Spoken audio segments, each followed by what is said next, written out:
2024 সালের third summative class 8-এর Arabic পরীক্ষার প্রশ্ন এবং উত্তর। আল কুরআনের শেষ সূরাটির নাম কি? আন-নাসার।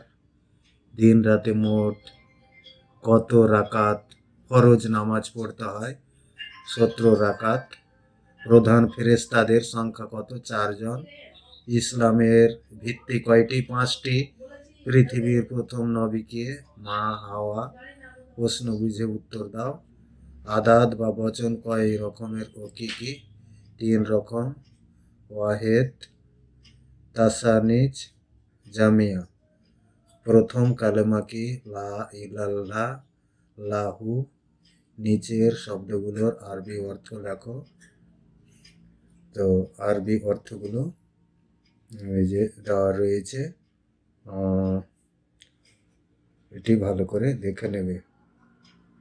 তারপরে নিচের শব্দগুলোর বাংলা অর্থ লেখো। রাস্তা, মুসলিম, লোক, কলম। শূন্যস্থানে সঠিক শব্দ বসিয়ে পূর্ণ করো।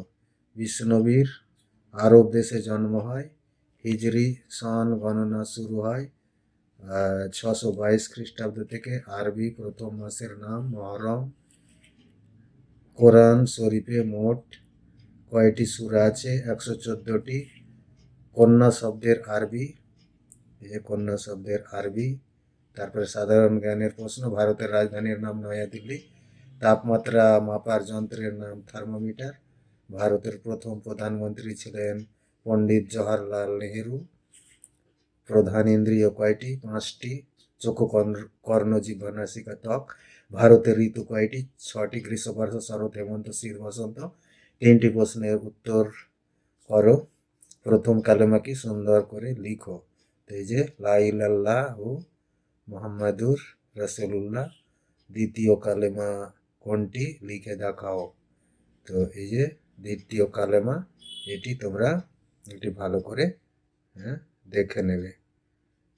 এই যে এটি হলো দ্বিতীয় কালেমা। তারপরে নবীর চাচার নাম হলো আবু তালিব। হিজরতের সময় বিশ্ব নবীর সঙ্গে ছিলেন কে? আবু বকর। প্রধান খলিফা 4 জন। জান্নাতের অর্থ স্বর্গ বা হেভেন। রোজা মাসে পালন করতে হয়, তো রমজান মাসে। মানব দেহে কয়টি হাড় আছে? 206টি। কত দিনে এক পক্ষ হয়? 15 দিনে ফোর্টনাইট। ভারত কবে স্বাধীনতা লাভ করে? 1947 সালের 15ই আগস্ট।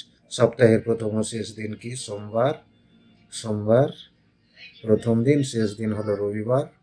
দেহের সবচেয়ে ক্ষুদ্র হাড় কোনটি? স্টেপিস। সূরা ইখলাস এর অর্থ লিখো। বিশুদ্ধতা বা একনিষ্ঠতা। সূরা কাউসার বাংলাতে লিখো। এগুলো ভালো করে করতে হবে।